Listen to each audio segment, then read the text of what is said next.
joined CMC. After MBBS, I joined CMC Vellore. I would think that that could be the first time it occurred to me to think differently, because we had a class in biostats before we do thesis. And my thesis was on a randomized control trial of two types of radiation, which is called hyperfractionated radiation, which was not done even in many parts of the world at that time. So that was the first foray into looking at outside the routine patient management. And also I could publish 2-3 papers. So I got into the habit of understanding what it is very early days, right at the postgraduate days. So just after MD, I came back to Trivandrum, and I had the good fortune of meeting Dr. Krishna sir, who was my teacher for MBBS also. So he said, Cheriyan, join. We are setting up the cancer epidemiology and cancer registry and all that. So he allowed me to sort of work in clinics and in the hospital cancer registry, which was at that time. So I think these are things that youngsters should really think. I'm not sure how many people after MD will go and sit with a bunch of case records from morning till evening and look at what is the diagnosis, what is the name of this person, where is this person coming from. But they are all valuable lessons. So that was only the hospital registry. So we tried to make the population registry covering Trivandrum district. So I still remember going to the Trivandrum Corporation at that time, going to the back end. There is one small room where bundles and bundles of death records were kept. So we sat there morning till evening, covering with the cloth because the dust was too much, taking out the death records. I'm telling you that there is a saying, you know, in schools of public health, they will say that the students have to get their hands dirty with data. That means unless you actually are placed in those situations, you won't get that understanding. So that really helped me in RCC with doing all these things. And then luckily, I got a scholarship to do the master's in public health in Cambridge, which again sort of cemented my foundations in epidemiology. I had the good fortune of working with Nick Day and Breslow, who actually created the entire concept of case control study. So there were so many people, and that was the time when AIDS was sort of just receding in the West, and there were so many modeling studies. So it was quite an interesting time in public health to look at.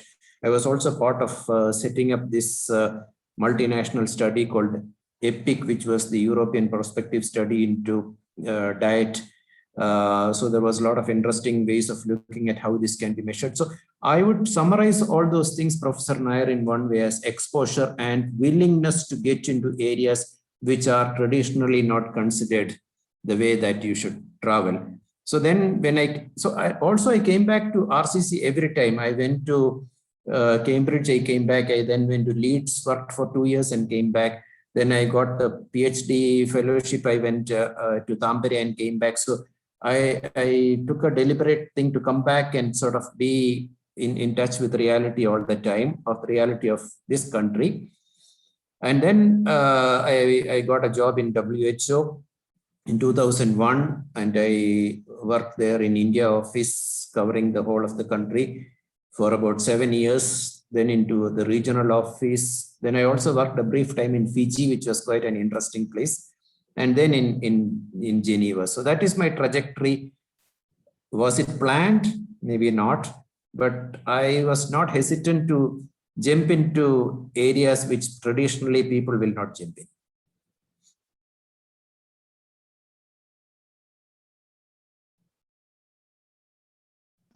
Did you face any problem, some kind of conflicts, because you were placed in a clinical setting and you shifted to public health? Naturally, there will be, questions raised. Why you are moving and why not stick to yes? Yeah, there were a lot of problems. I think, as I said, in RCC, the advantage was that Dr. Krishna Nair sir was such a visionary who could sort of allow people to do this. I'm sure in many places, dual work will not be accepted even in this part of the world, because that is not how things are. And these are also learnings. I think even for schools of public health, we should offer dual degrees for students. There should be exposure in multiple areas. In terms of difficulty, yes, I was finding it difficult to stay full time with medical record analysis when my colleagues are seeing patients and talking about latest advances in medical conferences, whereas I'm sitting and calculating what is the stage distribution of breast cancer in RCC Trivandrum. That is a difficult area, certainly. But then that is also the reason that I thought if I go into public health, then I should have public health qualifications to stand out in public health. This is something that I want to bring to students and others. It is good to have two tracks, but try and sort of have what is required in those two tracks to stand on those two tracks, because as maybe as you also know, if you look into the US situation, most people will do an MD PhD or an MD and an MS together, and that is something that I enjoyed, because having that clinical insight will help you in public health, but having that public health and epidemiology will help you in clinical research also. So they are actually complementary. But yes, I respond to your question by saying that all the things were not so smooth, especially at a period in a very early career stage when you move from one career to the other, which is diametrically opposite. There are questions, there are even financial questions. How do I sort of support my family if I have a public health job or not, if I leave a clinical job? So it is not easy, but I hope such enabling environment will come to students more and more. And your entry into WHO, I think that's probably significant. As I see it, probably that might have influenced you. I never thought of that. Yeah, I never thought of a WHO job. In fact, nowadays there are a lot of people who just planned their entire career to get into WHO. So when there is a WHO India office. In fact, I never knew that WHO had offices in India and a Southeast Asia regional office also in India, how it was organized, etc. We think WHO means Geneva, but we had a WHO head of office in India who came in. He's actually a professor in San Francisco, Robert Kim Farley. So he had made an advertisement for technical staff to be taken into WHO India office. I believe until that time, there were not national technical staff. There were one or two international expats, and that was it. So he made, and at that time it was Dr. Sujata Rao IAS, who was the person, I think, Joint Secretary International Health, who also favored this. I think those two individuals made a big difference. So about 5 of us were selected as national officers in WHO India office. After a rigorous selection, there were 80, 90 applicants for each. And many of the applications, again, being in South India, it may not even reach. But I still remember Sujata Rao Madam sending it to Krishna Sir and various other organizations in South India to encouraging people to apply. So I applied, and then I became the national officer for non-communicable diseases. Yes, that was a major milestone in my career. My initial plan was to again come back after 5 years back to RCC and continue my work in RCC, but then WHO took me away into different domains. Yes, it's a significant step, and I think about 5 or 6 of us from different fields, maternal child health, communicable disease, non-communicable disease, came into, and all of us were able to make a lot of difference because there was money. That is how I worked with Chitra and various other RCC, NIMHANS. Most of the institutions in India we could work with through WHO, and many institutions became WHO collaborating centers. They knew about WHO for the first time, that in India the operations are there. Now, regarding, then you moved to Geneva. After this initial forays into Indian and, of course, regional policies. What do you think about global policies? I think I'm shifting the topic. Especially, you are in charge of NCD, and being from cancer, kind of clinical person, to talking about, dealing with NCD as a whole. Was it, very important? Did you feel any difficulties there? Yeah, first of all, I think WHO Geneva is about 3,000, 4,000 people. It's a massive office. There are so many things going on. So first it is to know the lay of the land. It will take time. I was taken as coordinator for management of non-communicable diseases in headquarters when I joined in 2015. By the time I had sufficient experience, I had 14 years experience in different parts of the world. So I had a reasonably good idea of what was going on. But as global policy is very different from what we think. First of all, member states come together, and there is a certain amount of power play maybe among member states. There are particular interests. There are particular disease interest groups. There will be HIV, TB, malaria interest groups. There will be mental health interest groups. Everybody wants to get every disease as the priority. So there's a lot of negotiation that needs to happen that happens at that level to come up with resolutions which are appealing to everyone, which is not unnecessarily causing any sort of intrusions into any country's policies, but at the same time bringing everyone together. So building a consensus agreement on public health policies is something that at the level of HQ that we do. For example, should we do a cervical cancer screening using HPV testing? So what is the kind of WHO guidance? So one big thing is the neutrality of WHO. Most other processes in the world do not go through such stringent conflict of interest things. So in WHO, I think that is one family goal of WHO is the WHO guidelines, because people know that that comes out of only academic considerations and regional and country context. So developing guidelines and norms and standards is one major work of headquarters.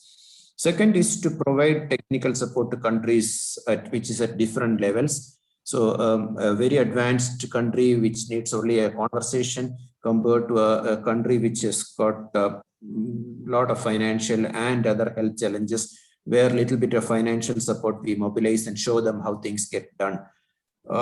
Life in WHO, yes, again, I would say people should get a good country grounding before they get into HQ, because at a very early stage, if people come into in the career, if people come into headquarters, they may not be able to sort of palpate the requirements on the ground, and then, as they say, we can always have a 30,000 feet view on things and sort of drop things here and there. So the trick to make the difference is to be as grounded as possible. And in other countries, I think at a much earlier age, they might get into WHO compared to me. I went into headquarters after an MD and PhD and working in countries for about 14 years. So I think that made my life a bit easier in headquarters. But the global thing, as you know, the communicable disease agenda is still not over. So there's a lot of emphasis on that. Maternal child health is still a key element which many countries are still not able to sort of fully sort out. On top of that, there is non-communicable disease. And I always say, if you take professors of public health, I'm sure 80% are from communicable disease. If you take health secretaries, if you take Directorate of Health Service, most people are from communicable disease. Even the public health curriculum for a large period was focused on communicable disease. So the non-communicable disease, road safety, climate change, all that are slowly coming into WHO, I think, in this last 20 years, maybe. Before that, it was, even now, a substantial part of WHO's work is on communicable disease as well as pandemic preparedness and response. But the epidemiological transition is being sort of taken into serious consideration, the global burden of disease. And also you said about cross-cutting things. For example, cervical cancer is a classical cross-cutting thing. It starts actually as a communicable disease. It is an HPV infection. Then later on, it transforms itself into a non-communicable disease like cervical cancer or hepatitis B. or many of these conditions, I think the communicable, non-communicable separation is also sort of getting together. The other thing is the life cycle approach of intervention. So if you take again this example of cervical cancer, at a very early age, one can do HPV vaccination. So that's about 9 to 14 years. And then once the woman is in the reproductive age group, 30 to 49, we could actually do cervical cancer screening, and then that can be continued. And then if unfortunately cervical cancer develops at 50 or 60, that can be treated. So that whole continuum of care, cross-cutting with the different phases of life, as well as different public health interventions, can actually come together. I think that seems to be the way forward for many diseases, rather than very clear, straight-jacketed approaches. Okay, this is this, this is this. So that integration is coming in a big way. And as you know, the revival of PHC and the revival and the extra effort on UHC has also made things much easier to sort of come together on one platform, rather than running with different disease entities. In this context, I mean, you are also involved in this district models. I mean, I read somewhere. I mean, we are interested in knowing what is this. I mean, because there is a continental problem there. I mean, is it possible to develop such models universally applicable to all the continents? I think that's something. I mean, even in India, there are differences as far as NCD is concerned. Yes. Yeah. No, that is very true. But so what we do is, for example, if I take the example of a package arts.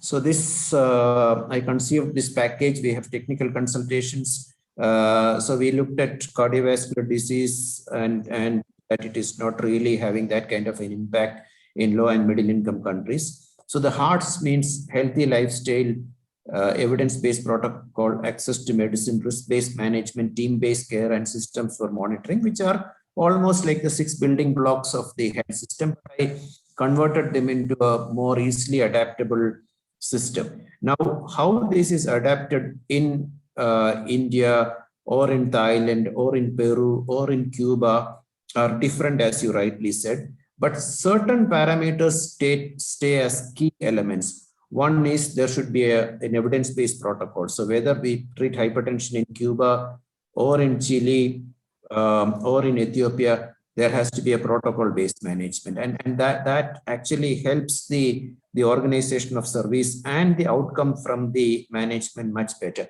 There should be an agreed set of monitoring indicators. And these are things which are usually not done at the district health system level.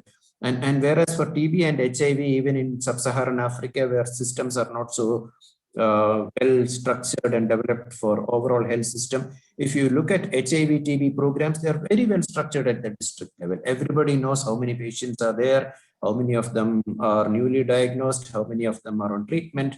Whereas if you ask in a district, how many people are on treatment for diabetes here? Oh, we don't know, maybe some few thousands. What happens to them? What is their HbA1 status? We don't know. How many of them developed blindness due to diabetic retinopathy? We don't know. So there are elements like that which can actually help to get into at a global level. But as you rightly pointed out again, it is contextualization is so important, and that we have seen, as you said, even in Kerala, the north of Kerala contextualization is very different from south of Kerala. If you look at palliative care programs in north of Kerala, with the kind of community support, how it gets operationalized, may be very different from a very organized IT employees city like Trivandrum. So within one state, there can be differences, but certain elements are there which are not movable, which have to be fixed, and then we can move around the service delivery models and the people participation and all that, depending on the context.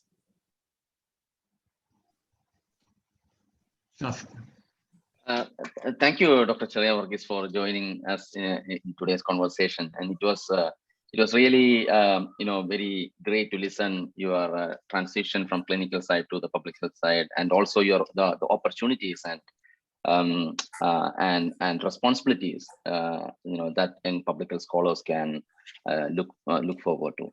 So when you mentioned about even institutions like WHO predominantly working on communicable diseases, it relates to one of the questions that I had, like even our data collection systems, our surveillance systems, is very much tailor-made or very much suited to the communicable diseases world. So that also is an impediment. It's also a problem when it comes to decision making, and we all agree that data is very critical for such decision making. And WHO recently had this data summit, and there are a lot of efforts globally. But do you also think that it's time for us to rethink our surveillance system and our data collection system at the clinical level onwards? And what can the young public health scholars expect in coming years, so that they can also plan and try to get build their skills in such areas?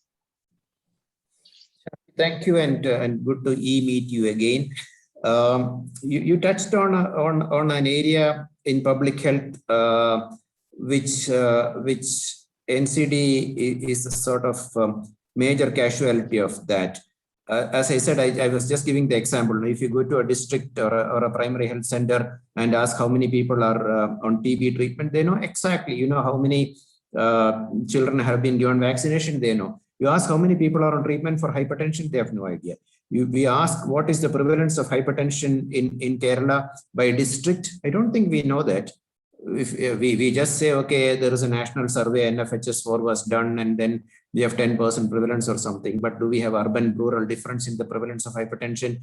Do we have peri-urban clusters? Do we have coastal areas with a different profile? So without data, we cannot stand up. I think that data is the basis on which public health has to be there. But most public health, what I see is that in many low and middle income countries, data is not considered at all. It is just some, okay, we will do some monitoring at the end of it. That is it. But I think at the beginning of the proposal itself, one should be thorough as to what sort of data systems should be used in this. Is this a population-based survey? Okay, we are going to do salt restriction, for example. How do you measure salt? What is the right approach to do that?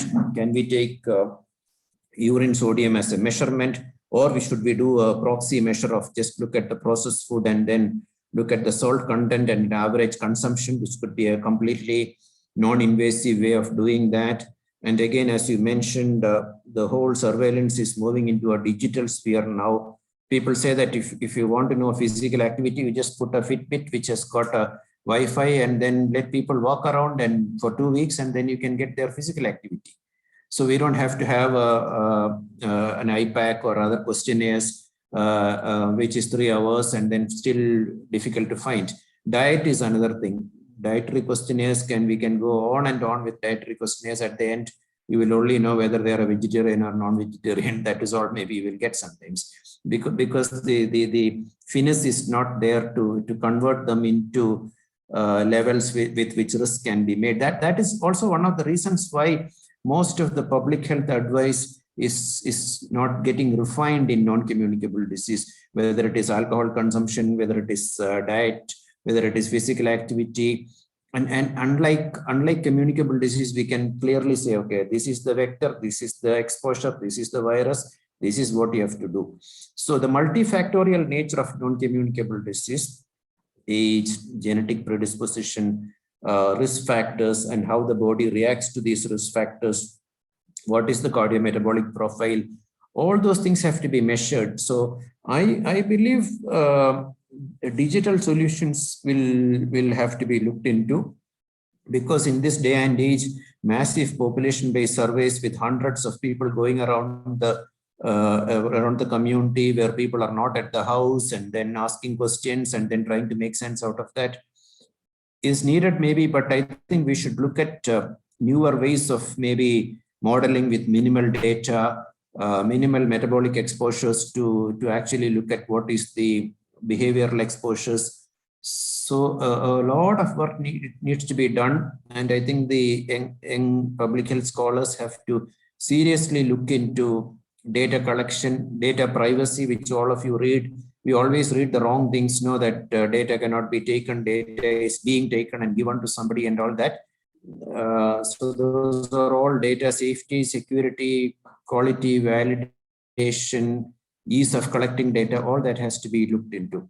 And in non-communicable disease, we still, as I said, don't have good idea about risk exposures. For example, if we take India, okay, there is NNMS which was carried out by one of the ICMR institutes, but we still don't have sub-area specific information, because if you want Trivandrum Corporation to take public health interventions, the mayor and the secretary of the Trivandrum Corporation should have data from Trivandrum Corporation about tobacco prevalence or alcohol consumption or physical inactivity or obesity or access to unhealthy food.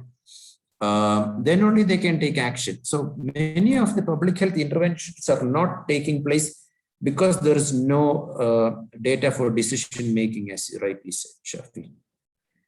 I think it's also takes me to the next issue on, because the catastrophic expenditure. I have listened to you talking about these things. You were also the acting director at one point of the WHO Department of NCDs. So linking NCDs, especially diabetes and tuberculosis, it is a bigger issue that is going around both in communicable disease world and the non-communicable disease world. And catastrophic expenditure is a major public health crisis. And then we also know that we have traditionally talked about social determinants, but we also now talk about the commercial determinants of health, especially relevant for the NCDs that you are working on. So again, is it also important to work towards gathering, or using big data, what they call, because as you rightly said, we cannot have long, repeated surveys so frequently in the current situation.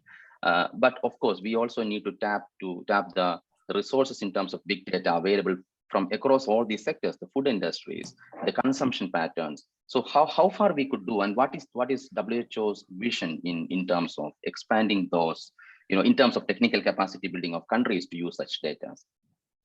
Yeah. The big data is the answer. In many areas, we have to think differently. I was having a meeting with the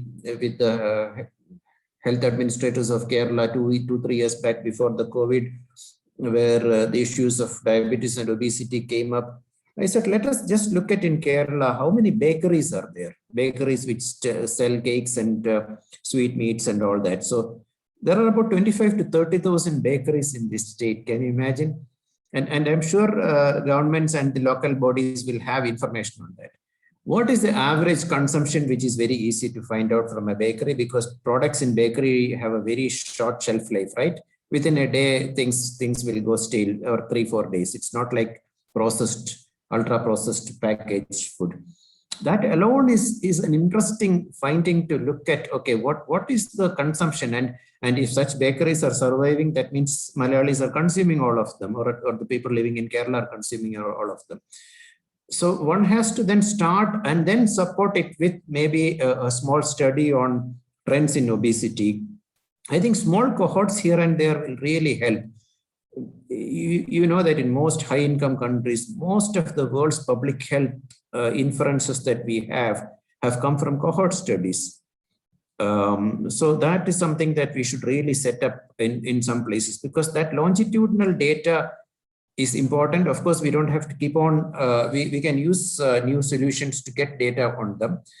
And then when it comes to big data, yes, the pandemic has shown that how animal data and human data and environmental data can come together.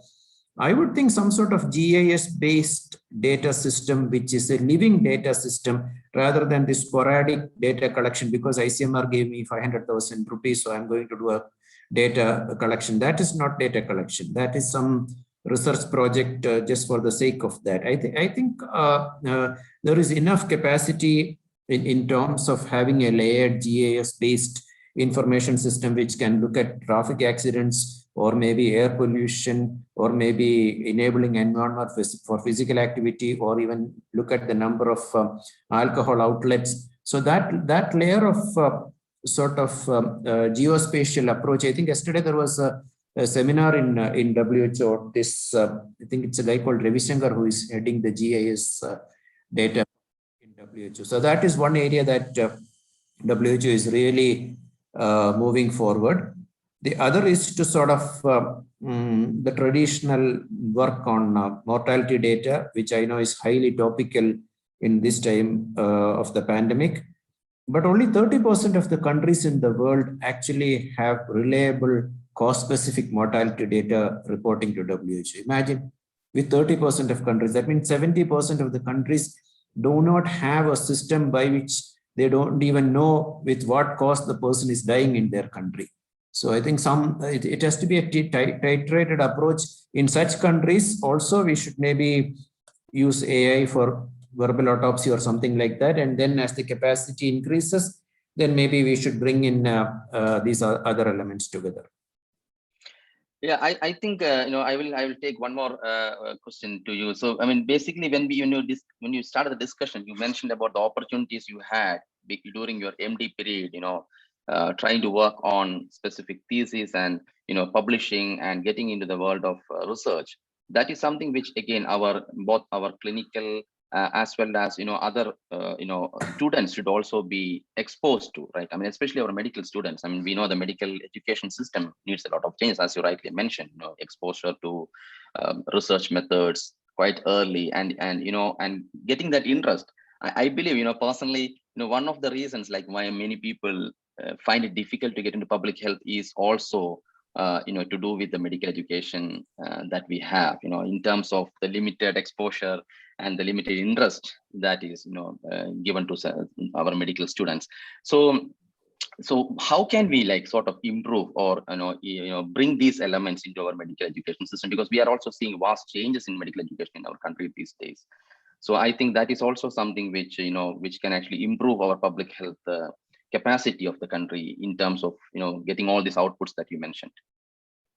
That is very true, Shafi. I think at an impressionable age, 20, 22, 19, 20, 23, when students are in medical school, I think the impressions that they get are this very rich private practitioner, this very great surgeon. They don't see this great public health person, and then they don't get an idea as to what public health. They think, okay, that is some generic thing that people can do. So first is to give them an exposure into public health. I had the good fortune to engage with some of the first year students as part of, as you said, the revised curriculum, where they have talks with different people at the beginning of the course itself. You know where in the country that you are currently in, how many doctors take MBA and go into pharmaceutical industry or start their own companies on genetic profiling.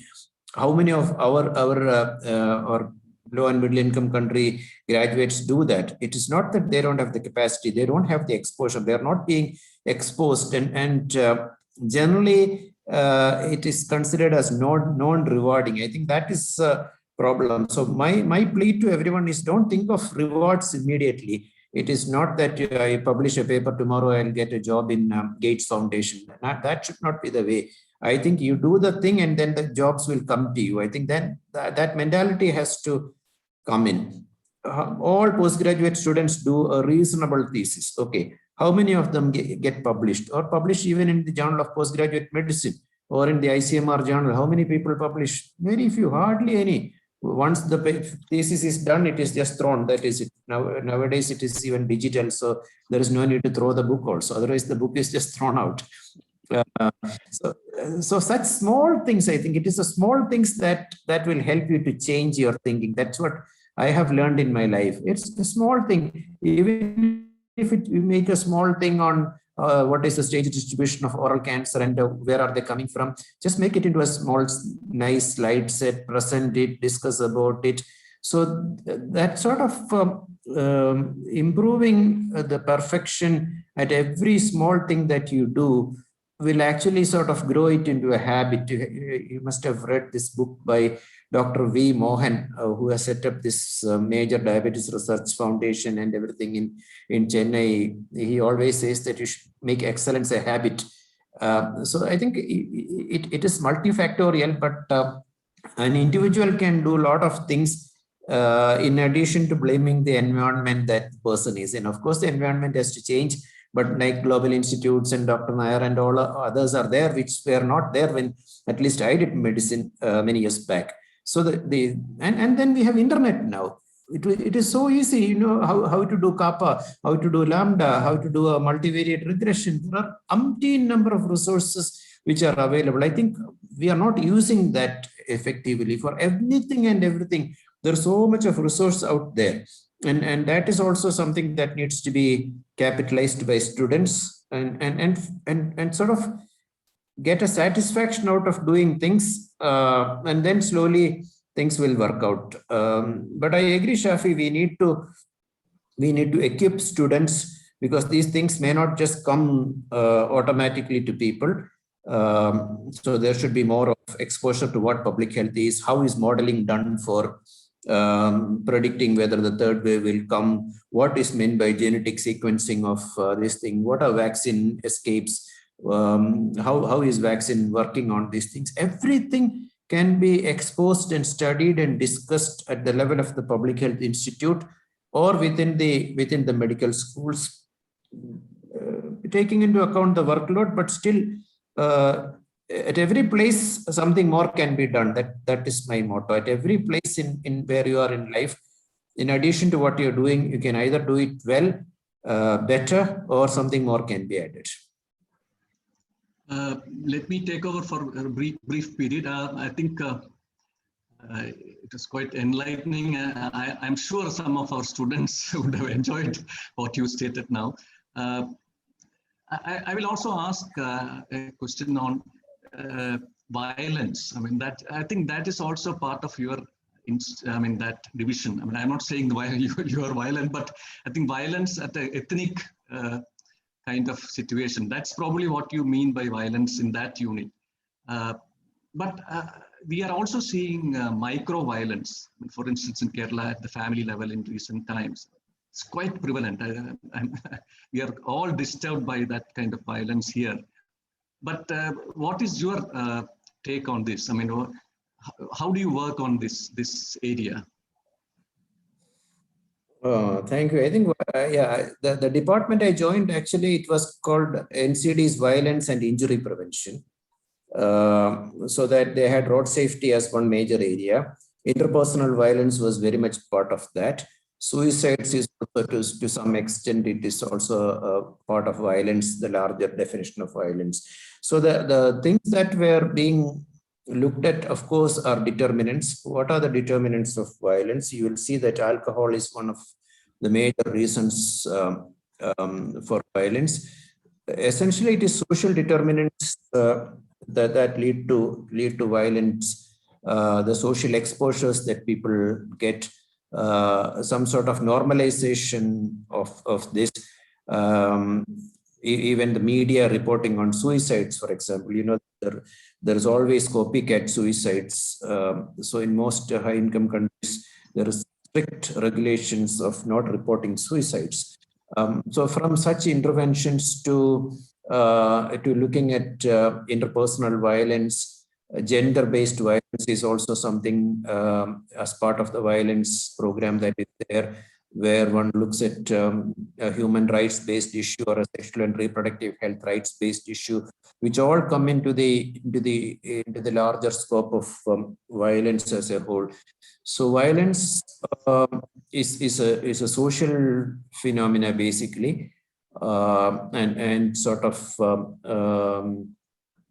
created by a set of parameters, some of which are under control of the government in terms of policies, including in alcohol or various other civil systems. Some others are due to mental health challenges, where again, I think a lot of public health interventions are needed. In addition to all other supportive social systems, I think the breakup of the family system. My main thing is that I think the transition that we see in our parts of the world is so fast.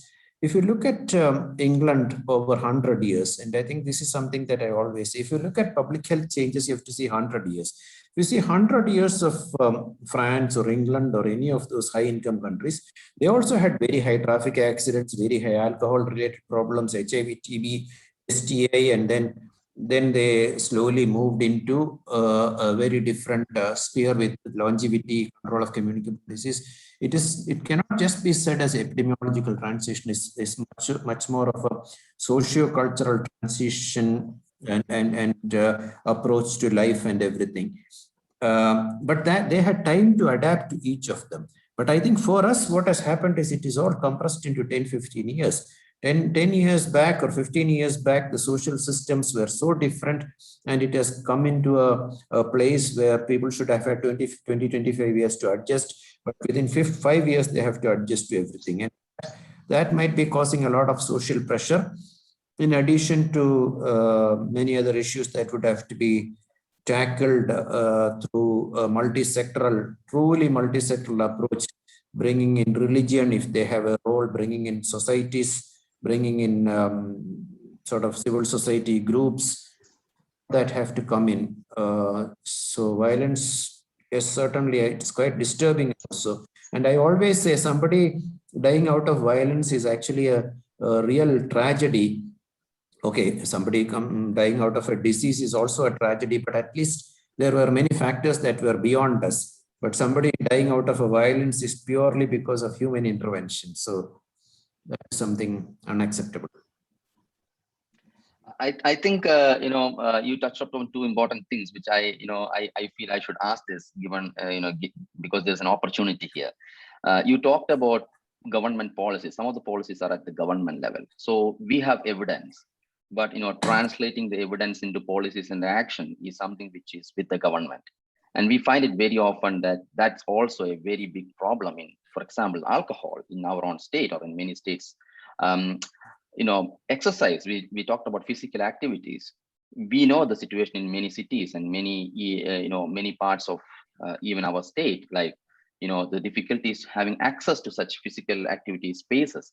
So that's one set of problem, the translation into action. The second set of problem is the medical community. Again, I'm sorry, I'm going back again to the same point of exposure of our medical students and our future physicians to the social determinants of health, and the social epidemiological aspects of diseases, which I feel, from personal experiences, we often feel that this is something which is creating a lot of tension in the medical community. So I think these two things, what are your key messages to the state as well as the medical education system? I think governments have a primary responsibility to create a level playing field.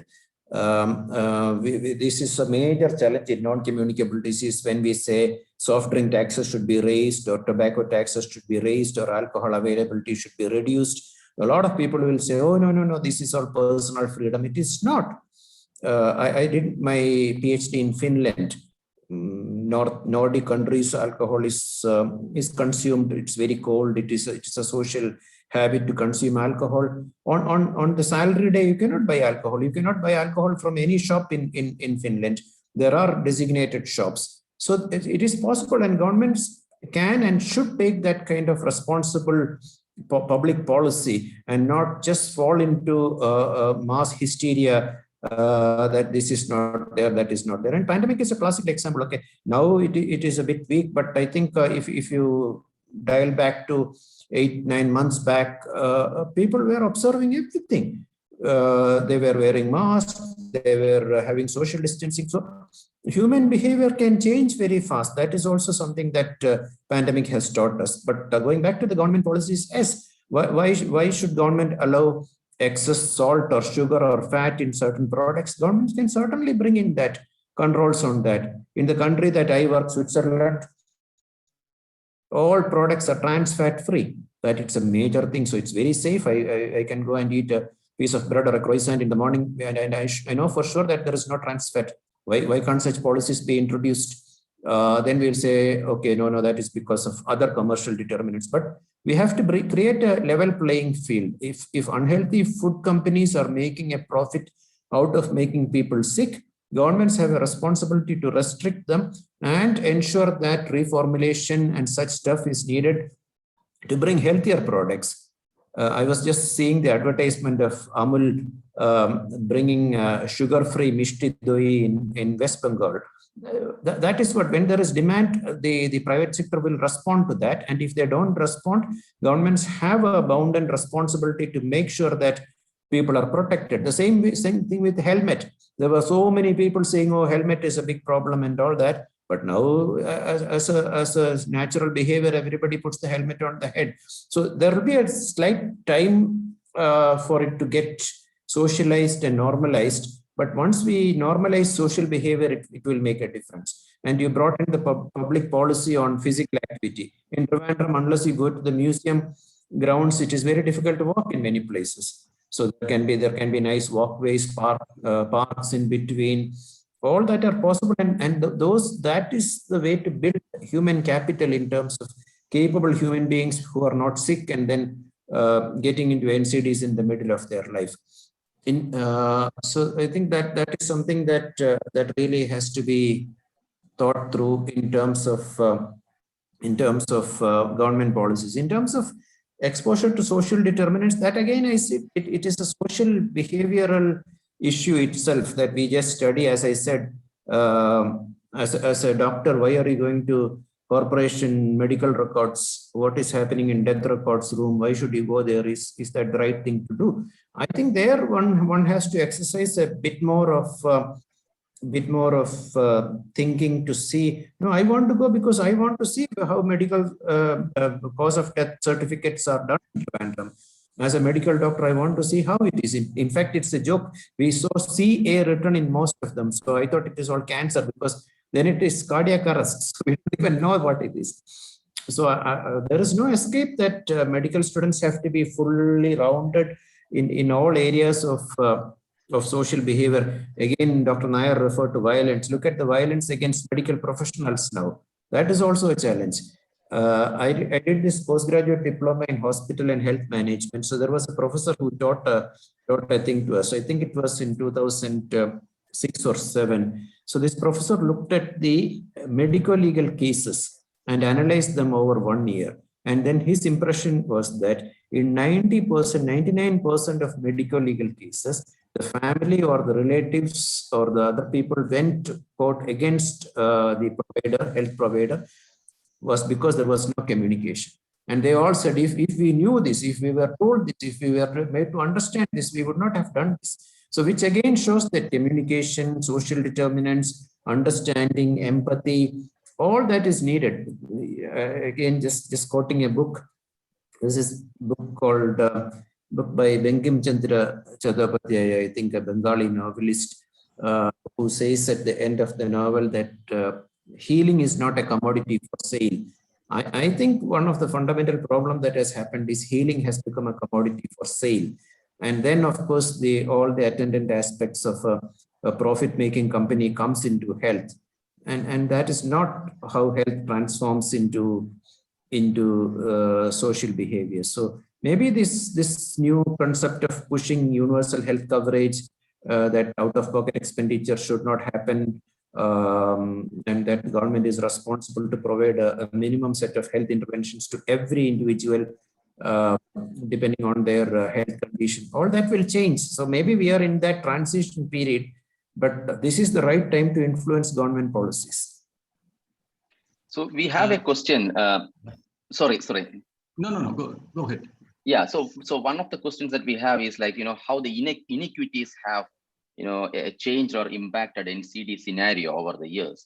I think, the widening gap, there are studies from the US which shows that, the marginalized group are going to have increased burden of NCDs, especially untreated NCDs in coming years.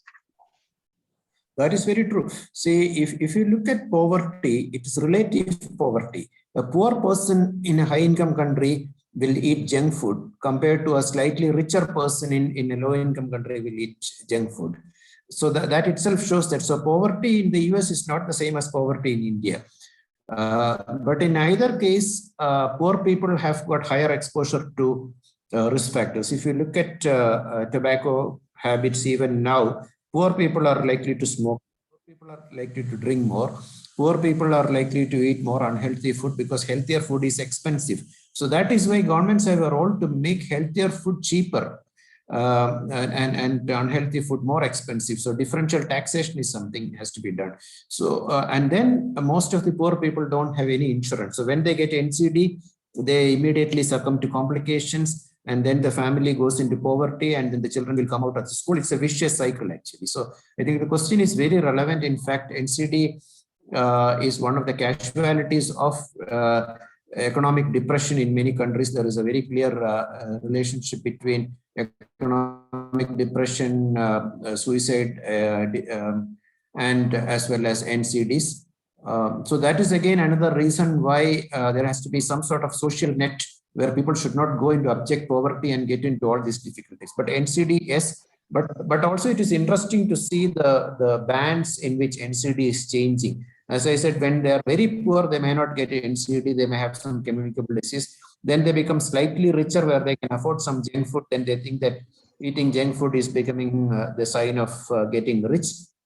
And then they get diabetes, obesity, and other risk factors. Or when they go into the next strata, then they have a bit more idea of, okay, we should eat more fruit, or I should not eat this much of sugar.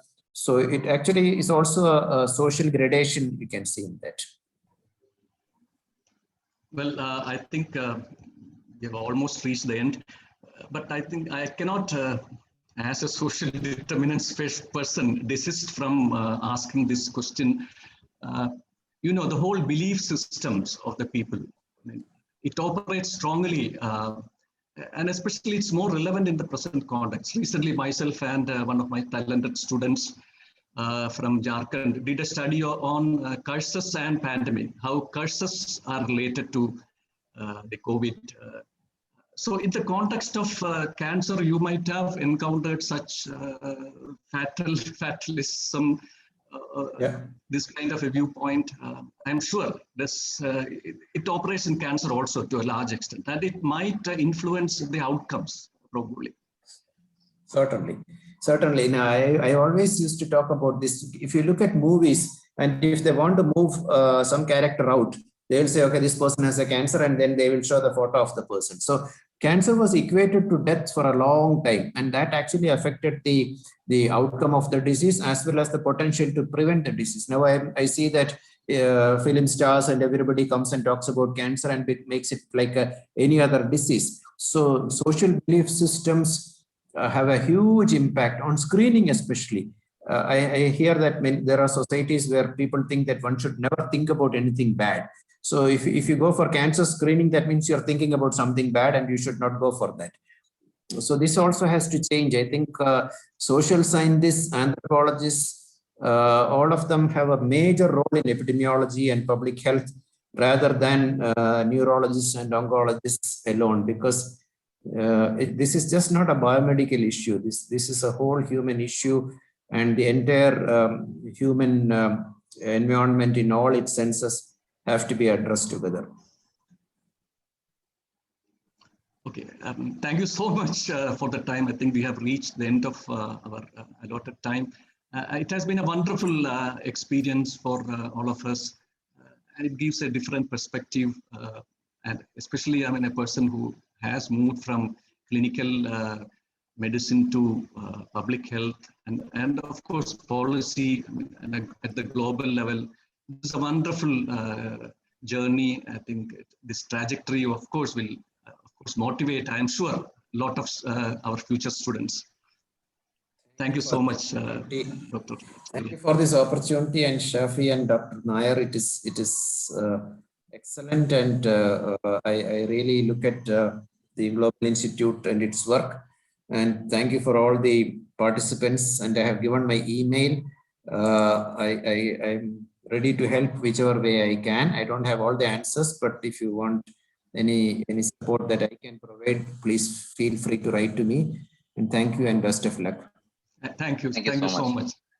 Just an announcement. Next in the series is Dr. N. Devadasan, co-founder of Institute of Public Health, Bangalore, on 27th July. And at the same time, we will see you again on that day. Thank you so much, Dr. Cheriyan. And we both joined WHO on the same day, me and Devadasan. Oh, okay. So he can continue the story. Yeah. Okay. Yeah. Thank you. Thank you. Thank you.